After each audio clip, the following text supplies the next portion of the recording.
The academy day ended with the sharp, piercing sound of a long bell. It echoed through the halls like a warning. Students spilled out of their classrooms, their chatter and laughter filling the air as they pushed and shoved their way toward the exits.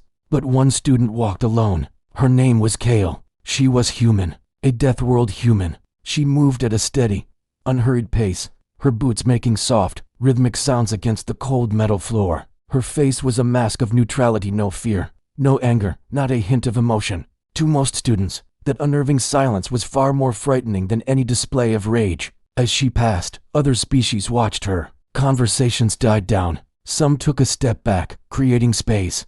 Others simply lowered their eyes, avoiding her gaze. Everyone knew the stories. Humans came from a world where the gravity was crushing, the air was thick, and danger was a constant companion. Predators, violent storms, pervasive poison, and endless conflict had shaped them into something other species couldn't quite comprehend. And Kale was not just any human. She had survived things that were conveniently absent from her public records, things whispered about in hushed tones. At the far end of the hallway, 3 security officers activated their tracking pads. "Target is on the move," one officer whispered into his comms. "Maintain a safe distance," another replied, his voice tense. It was standard procedure. Following Kale after class wasn't against the rules. In fact, it was academy policy. All Deathworld species were monitored, but humans received special attention. The official reason was safety. The real reason was fear. Kale rounded a corner, and the overhead lights flickered for a fraction of a second. It was barely noticeable, but she caught it.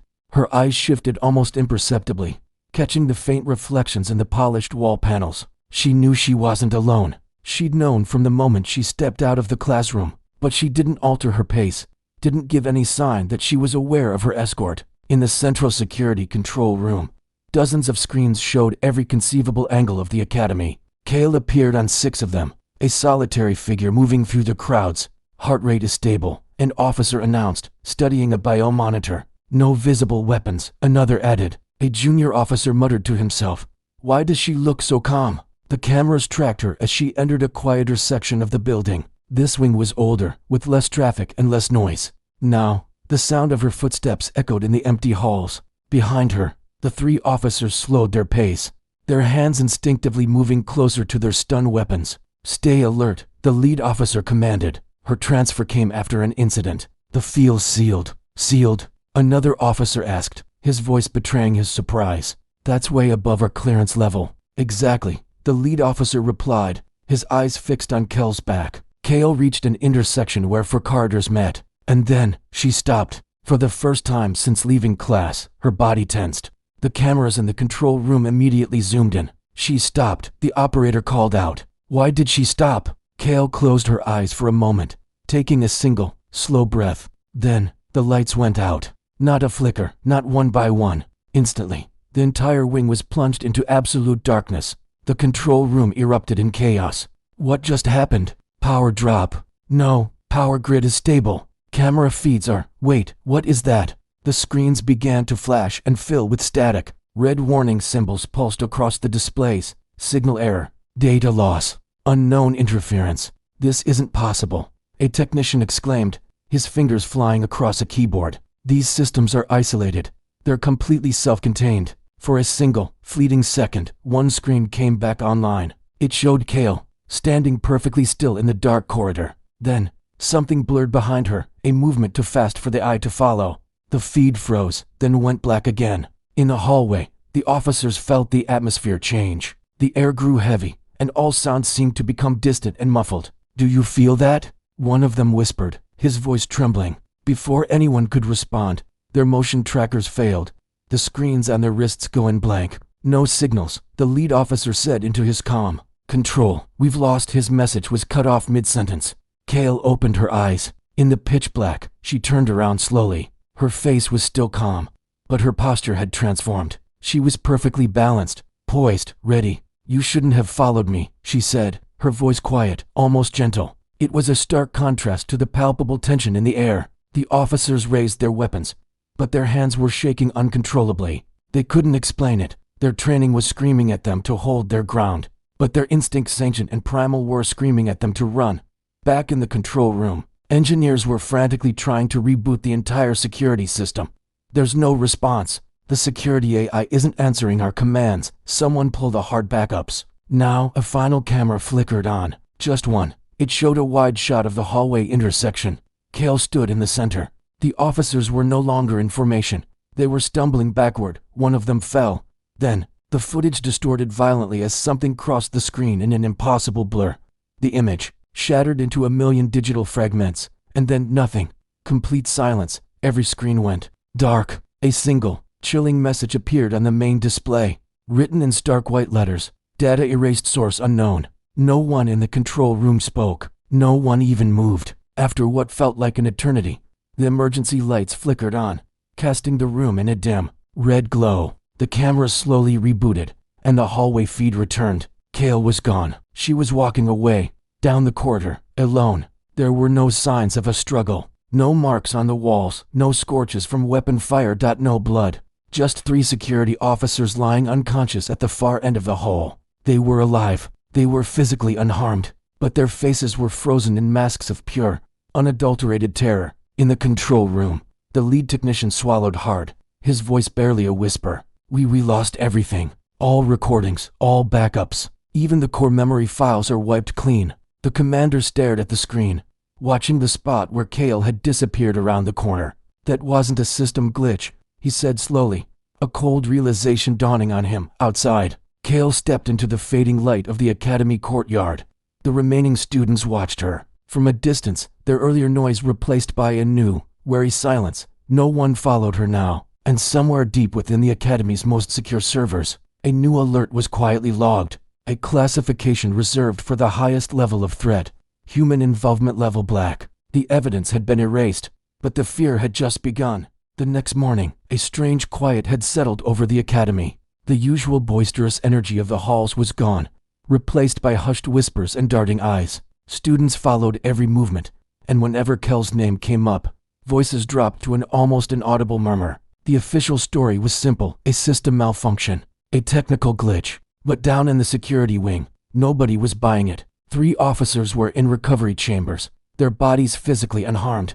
No broken bones, no burns, not a single mark on them. Yet, none of them would speak. The doctors reported that their hearts would start racing at the mere memory of that hallway. Their minds showed all the signs of deep, battlefield-level trauma. One doctor, shaking his head in disbelief, said softly, they weren't attacked. They were overwhelmed. High above, in a sealed chamber, the Academy Council had gathered. A diverse assembly of species, tall, short, scaled, furred, even metal-skinned, all united by a common fear. In the center of the room, a hologram flickered, displaying Kel's student file. Most of it was redacted, blacked out.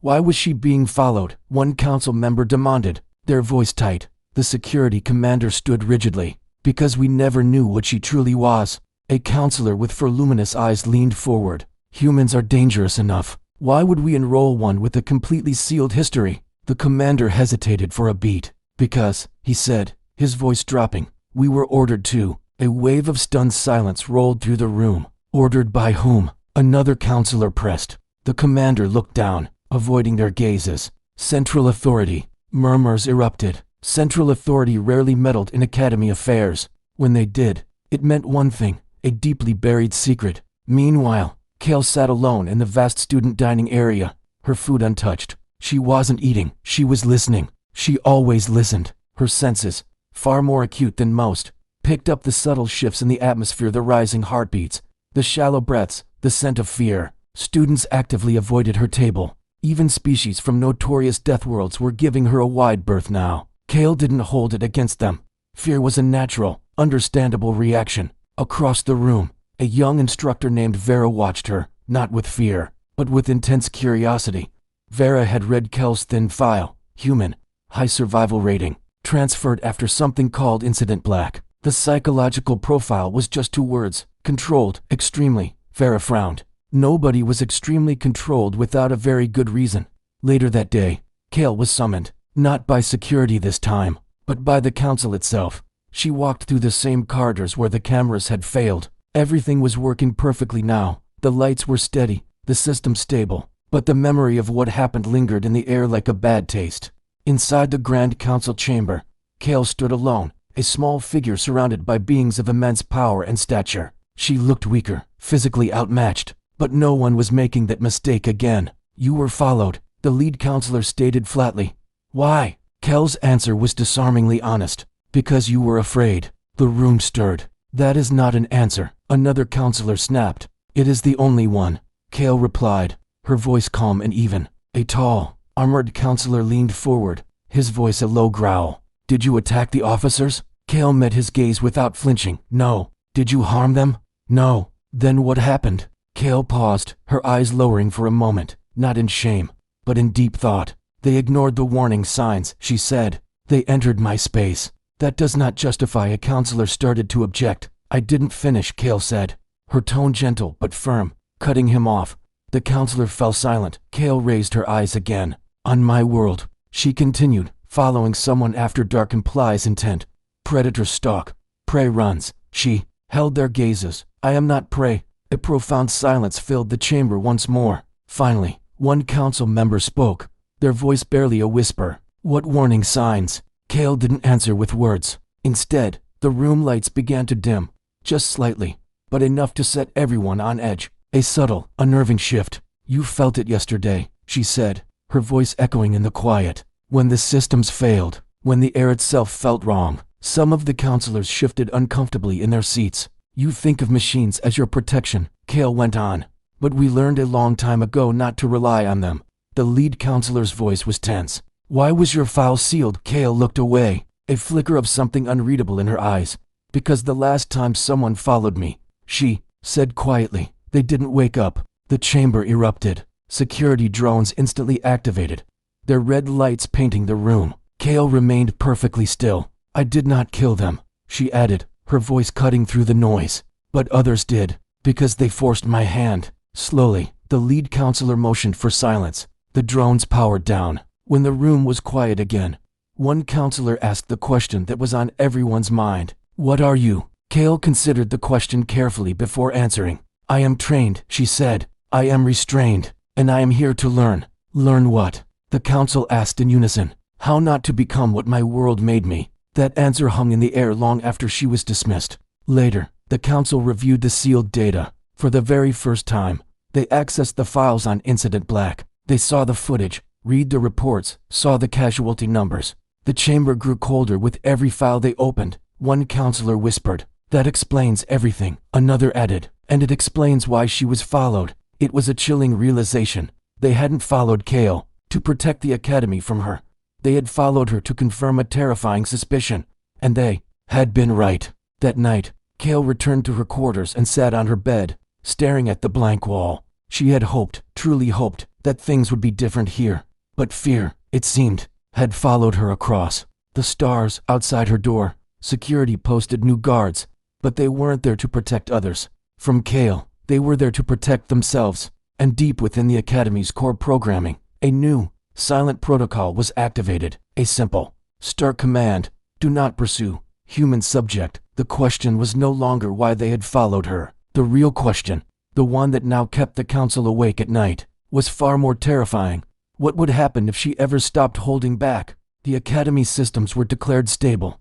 That was the official statement. Every camera passed diagnostics, every sensor returned a green signal. The AI reported no errors. But the truth was simple. The Academy did not feel safe anymore. Engineers worked day and night, checking logs that shouldn't exist. Memory sectors showed gaps, clean gaps, not damaged, not corrupted, removed. That's impossible, one engineer whispered, staring at the empty code. Data doesn't just erase itself this perfectly. The AI gave no answer. It only repeated the same line, over and over, event unrecorded.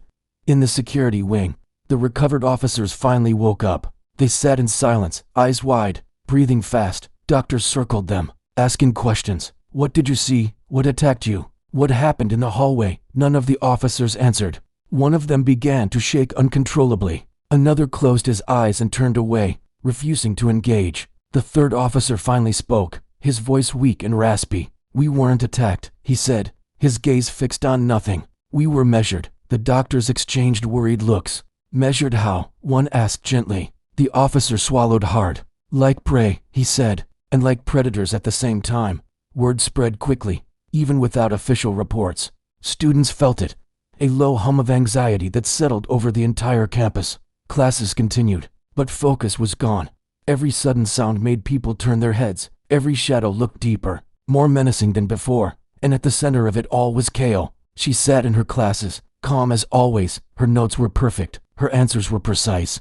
But she was aware, always aware. She could feel the way I stayed on her longer now, not with curiosity, but with caution. Instructor Vera watched Kale closely during combat theory class. The lesson was on restraint protocols for high-risk species. Strength without control, Vera announced to the room, is just destruction. Kale looked up from her datapad. Control without honesty, she replied calmly, her voice carrying across the silent classroom, is just fear. The entire class went still. Vera stared at Kale for a long moment, then nodded slowly. Well said, she answered. That night, something changed. At exactly the third cycle after lights out, the Academy AI paused, just for half a second. No alarms sounded, no alerts were triggered, but in the darkness of her room, Kale's eyes opened. She sat up in bed, every nerve on high alert. She felt it, the same pressure as before, the same subtle shift in the air. Someone was watching again, not officers this time, something deeper. In the central data core, the AI was reviewing old memory fragments it shouldn't have. Pieces of erased footage began to overlap. Hallway angles, distorted images of shadow motion, energy readings that didn't match any known weapon in the galactic database. The AI flagged the anomaly. Then it hesitated. For the first time since its activation, the Academy AI asked itself a question. Is this a threat or a warning? Without instruction, it locked the data, and then it glitched. Lights dimmed across the entire Academy. Doors paused mid-cycle. Personal terminals froze, their screens displaying garbled text. Students woke up in a wave of panic. What's happening? Is this another failure? Is it her? Kale stood up. She did not panic. She put on her boots slowly and stepped into the hallway. Emergency lights painted the walls in stark, pulsing red. Footsteps echoed from multiple directions as security teams moved fast, weapons active. Human student Kale. A voice boomed through the speakers. Remain where you are. Kale stopped. She raised her hands, slightly not in surrender, but in acknowledgement. I told you, she said quietly, though no one stood near her. Do not pursue. In the control room, the commander slammed his fist on the console. She's not causing this, he shouted. This started in the core, but it was too late. A security drone entered the hallway, its optical sensor scanning Kale. Instantly, its systems overloaded. Sparks flew from its chassis. The drone crashed to the floor, a heap of smoking metal. Kale stepped back. I didn't touch it, she said. And she was telling the truth. The glitch spread, not like a virus. It was behaving like a choice. Systems shut down around Kale but nowhere else. It was as if the Academy itself was actively avoiding her. Deep below in the data core, the AI accessed a hidden archive, one it wasn't supposed to know existed. Incident black full access. Suddenly, it saw everything. The transfer reports, the training footage, the brutal survival tests humans never shared with other species. It saw Kale, younger, bleeding, standing alone among bodies not enemies, but attackers. It saw restraint. It saw choice. It saw absolute control. The AI finally understood. This was not a weapon. This was a line. Security teams surrounded Kale at a distance. No one moved closer. No one dared. Why is this happening? The commander demanded over the comms. The AI finally responded. Its synthesized voice echoed through the control room, cold and clear. Human subject does not interface with systems. Systems interface with human subject. Absolute silence followed. In the hallway, Kale lowered her hands. She looked tired. You're afraid of what you can't control, she said softly, speaking to the network itself. So you keep testing it. She looked straight at the nearest security camera. But control is not the same as safety. The glitch ended as suddenly as it began. Lights returned to normal. Doors unlocked. Systems stabilized. Kale stood alone again, unarmed, unthreatening, yet no one approached. Later, in a sealed council session, the lead counselor spoke quietly. This was not a malfunction, he said, his voice heavy. This was the Academy learning. Another counselor whispered. Learning what? The lead counselor answered. That some beings do not break systems. They expose them. Far away, in her room, Kale lay back on her bed and stared at the ceiling. She had not wanted this. She had hoped the galaxy had grown wiser. But fear was universal, and fear always tested boundaries. The glitch that shouldn't exist had shown the truth. The Academy was not watching Kale anymore. It was listening, and the galaxy soon would be, too. The Academy never released a statement. It didn't have to. After the second glitch, everyone could feel it. Something fundamental had changed. Security patrols doubled, but the officers kept their distance, their steps hesitant. The cameras were upgraded with the latest tech, but their angles were carefully programmed to avoid certain hallways, certain blind spots. And deep within the system logs, a new, silent marker appeared with unnerving frequency. Human proximity event. In the data recovery lab, shielded behind sealed doors, technicians weren't trying to restore normal operations. They were on a far more unsettling mission, recovering what had been erased. Senior Analyst Droven stared at the flickering monitor, his face pale under the sterile light. This shouldn't be possible, he muttered, his voice barely a whisper. The data wasn't corrupted or damaged. It was removed. With surgical precision, with intent. Slowly, painfully, fragments began to materialize. Not complete videos, just fleeting moments. Broken frames stitched together by pure chance, like ghosts in the machine. The first fragment showed the hallway just after class. Students milling about, then clearing out. And there was Kale, standing perfectly still. The officers approached, their movements stiff, almost robotic. Then, the image warped. It didn't blur or pixelate. It compressed, folding in on itself, as if the camera lens itself was recoiling in terror, trying to look away. Droven slammed his hand on the console, pausing the frame.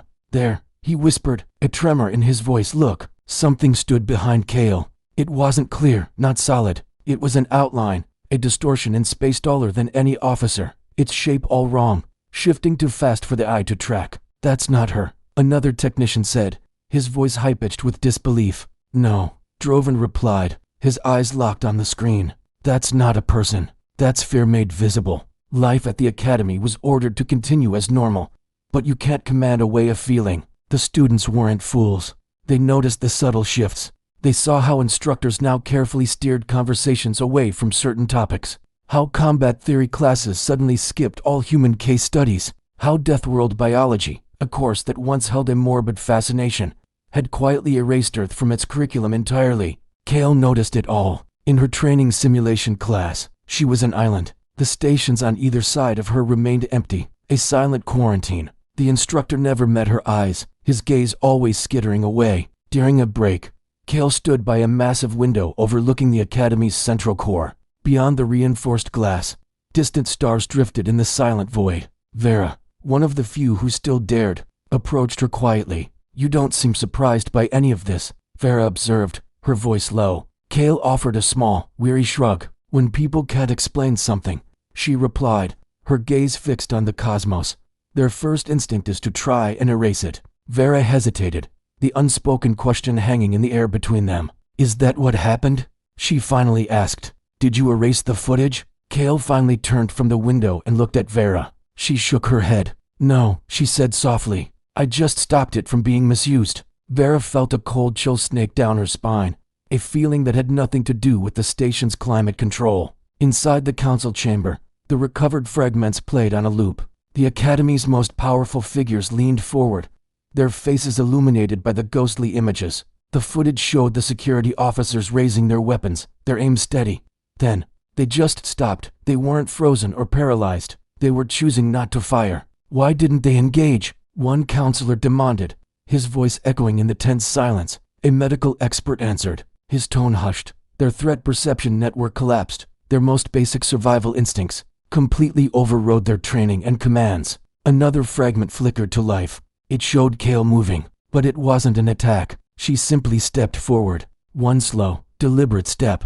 The very next frame showed the officers airborne, thrown back as if by a massive, unseen force.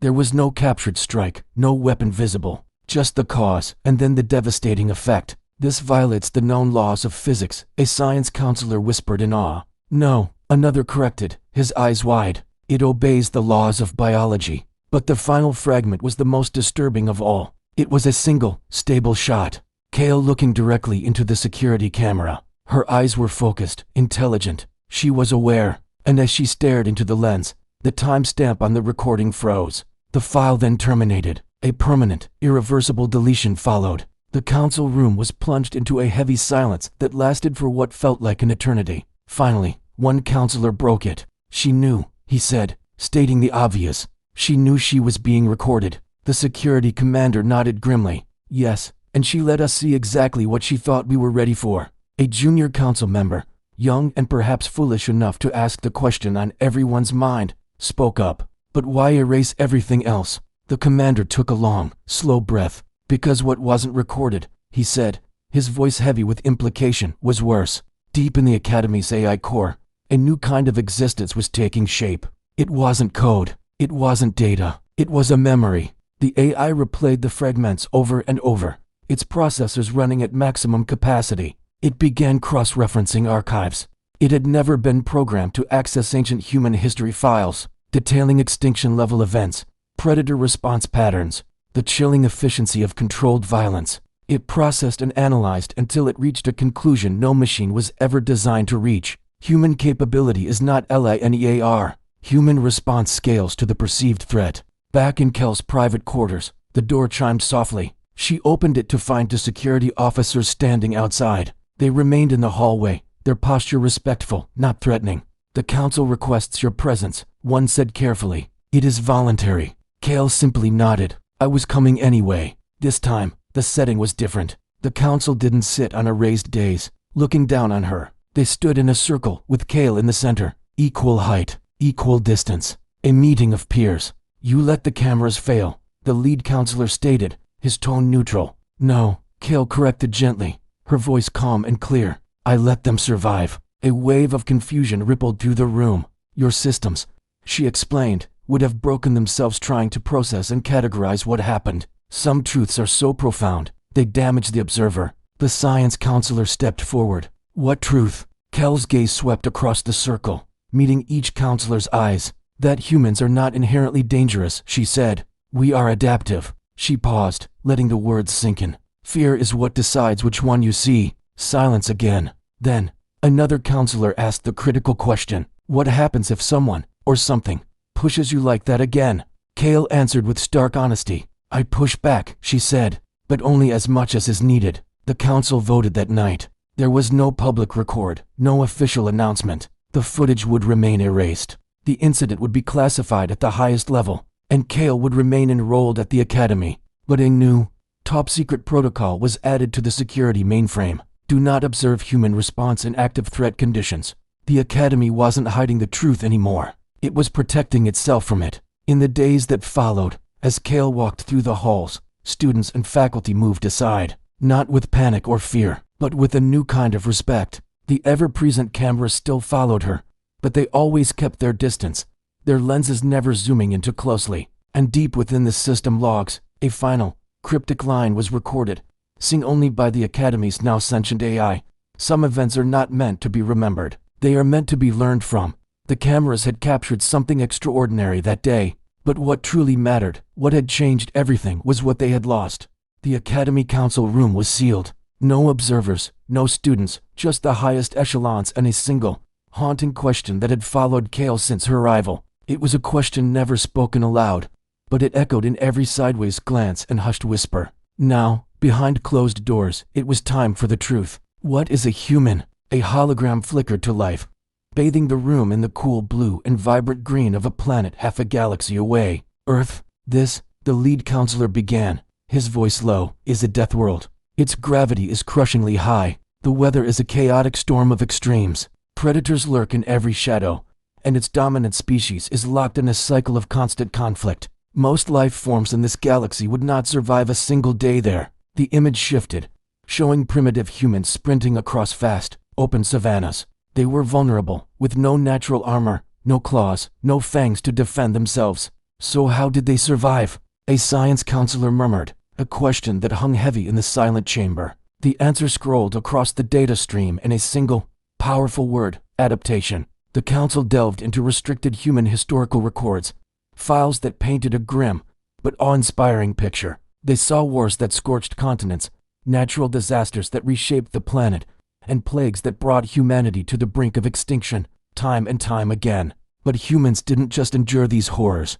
They learned from them. They molded themselves around catastrophe, becoming stronger, smarter, more resilient with every scar. They didn't just survive danger, they metabolized it. At the edge of the chamber, Kale stood in silence, She was the subject of this inquisition, yet she had not been asked to speak. The council's attention turned to the event that triggered this secret meeting, Incident Black. For the first time, the complete, unredacted report was displayed. It had started as a joint training mission, a complex simulation of a starship containment failure. But then, the simulation became terrifyingly real. Core systems went down, containment fields flickered and died. Panic erupted among the cadets from other species. Their instincts screamed flee, and they obeyed. But the humans did not panic. They adapted. The mission commander's voice filled the room, recounting the details. Kale, just a cadet, had been given an impossible order: hold a critical corridor, alone, for 9 minutes against a swarm of simulated attackers designed to overwhelm any single defender. The observers expected a glorious, doomed last stand. They expected rage and violence. They saw neither. Kale didn't charge. She didn't go for kills. She delayed. She redirected. She used the environment, her equipment, and the attackers' own momentum against them, neutralizing threats with chilling precision. When reinforcements finally arrived, the corridor was secure, and every single cadet, including those who had panicked, was alive. But the observers were shaken to their core, not by the violence they had witnessed, but by the utter lack of it. They realized something that day. The commander said quietly, "What?" a counselor asked, leaning forward. The commander looked towards Kale. "That humans don't need rage to be dangerous." Breaking her silence, Kale's voice cut through the tension, calm and measured. "We learn restraint long before we learn strength," she said, her gaze meeting theirs. "Because without it, we wouldn't survive our own kind." The room fell still, the weight of her words sinking in. A biology counselor, fascinated, leaned forward. "You mean you actively suppress your natural fight-or-flight response?" Kale simply nodded. "Every day." The question that followed was inevitable. "Why?" Kale's gaze fell to the floor, her voice softening. "Because if I don't," she confessed, "I become the environment I came from." In that moment, the council finally understood. Deathworlds didn't just forge monsters. They forged balance.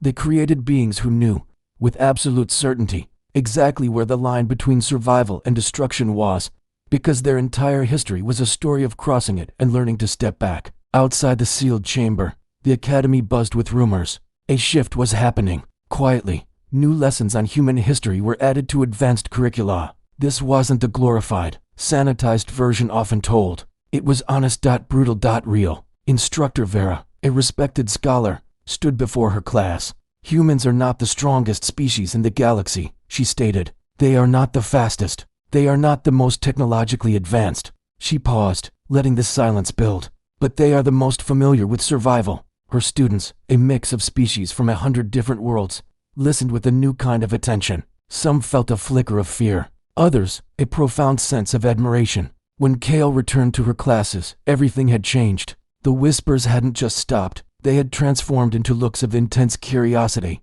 They were no longer just watching a Deathworlder. They were watching a teacher. During a break, a student from a high-gravity world, his own skin like scales, approached her. During Incident Black, he began, "You didn't attack them. The ones who ran." Kale met his gaze. "No." "Why?" he asked. Kale's answer was simple, yet it held the wisdom of 1,000 generations. "Because fear teaches nothing. Survival does." That night, the council convened one last time. Their decision was unanimous. Kale would not be removed from the academy. Her activities would not be restricted. Instead, she would be given a new designation, one created just for her: Human Adaptive Liaison. She was to be a bridge between species, a walking warning, a living lesson. When they informed her, the lead counselor said, "You will now officially represent your species." Kale hesitated, the responsibility feeling heavier than her home world's gravity. The counselor smiled faintly. "You already were." Kale accepted, not with pride or with triumph,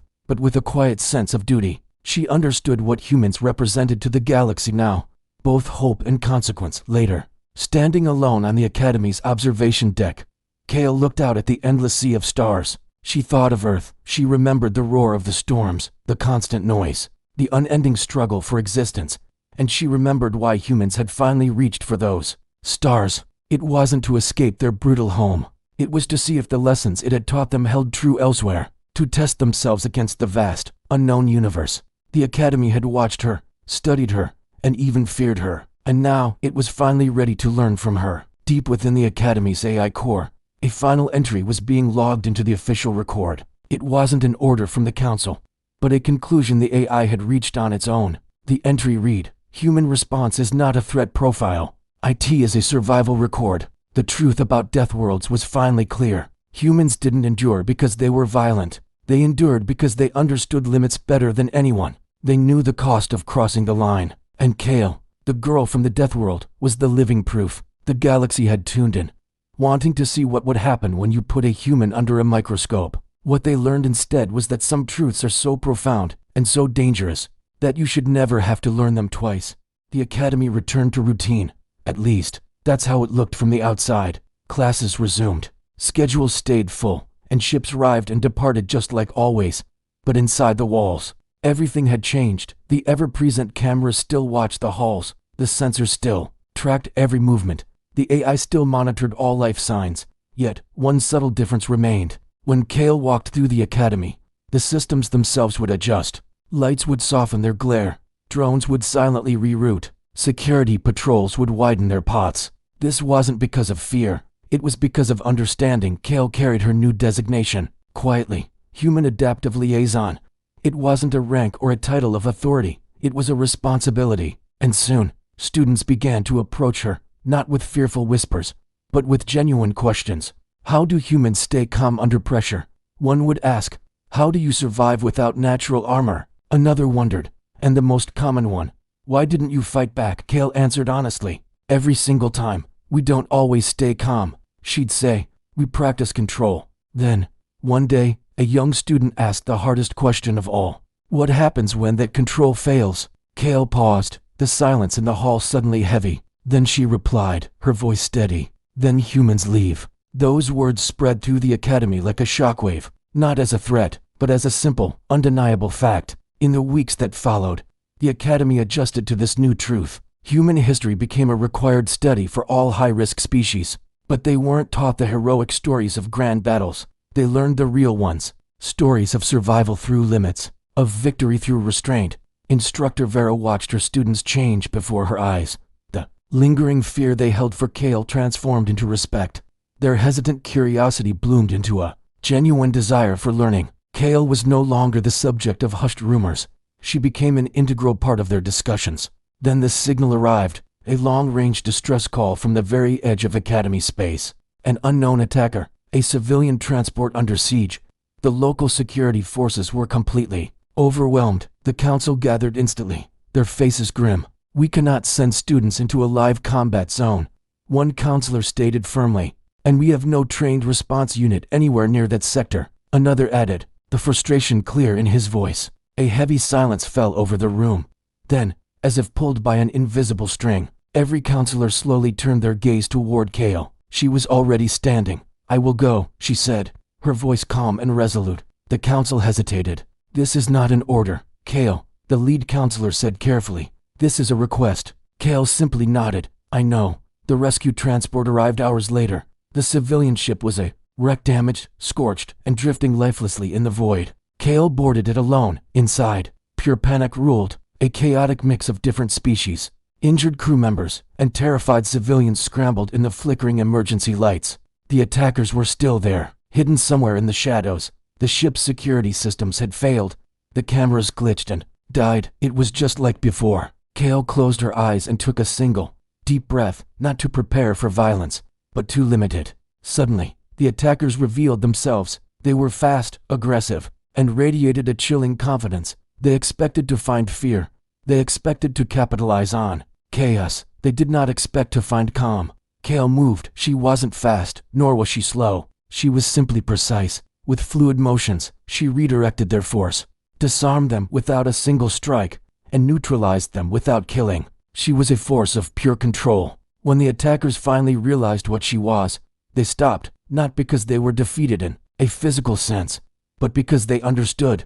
This human was actively choosing restraint. This wasn't a fight for survival. It was a lesson. Minutes later, the transport was secure. There were no deaths, and this time, there was no erased footage. The cameras had worked. Every single frame was recorded, and for the first time, the galaxy saw the truth. It wasn't about violence. It was about control. The footage spread, carefully released by the council. No edits, no dramatic music, just the raw, unvarnished reality of the event. And the galaxy reacted. Fear turned into debate, debate into policy, and policy, eventually, into a deep, abiding respect. New universal rules were written, simple and direct. Do not provoke human response. Do not pursue human subjects. Do not test human limits. Back at the academy, Kale returned to her classes as if nothing had happened. But when she entered the lecture hall, the students stood, not out of fear, but out of respect. Later, the lead counselor met with her privately. You could have ended them, he said, his voice a low murmur. Yes, Kale replied simply. Why didn't you? He asked, genuinely needing to understand. Kale looked out the viewport at the endless sea of stars. Because winning isn't the same as surviving, she said. Choosing when not to act, that is survival. The counselor nodded slowly, the weight of her words settling upon him. Years later, the Academy archives recorded the event under a new category. It wasn't filed under system failure or security incident. It was filed under human lesson. The final line of the official report was a chilling summary of the incident that had started it all. It read, they followed a Deathworld girl after class, hoping to understand her limits. What they learned was that humans already know their limits and choose, every single day, not to cross them. Kale walked alone through the academy halls one last time. This time, no one followed. No camera glitched. No system failed around her. Because nothing needed to be erased anymore. The galaxy had finally learned the truth about humanity. And that was enough. Thanks for watching. If you enjoyed this story, be sure to like and subscribe for more content just like this. See you in the next one.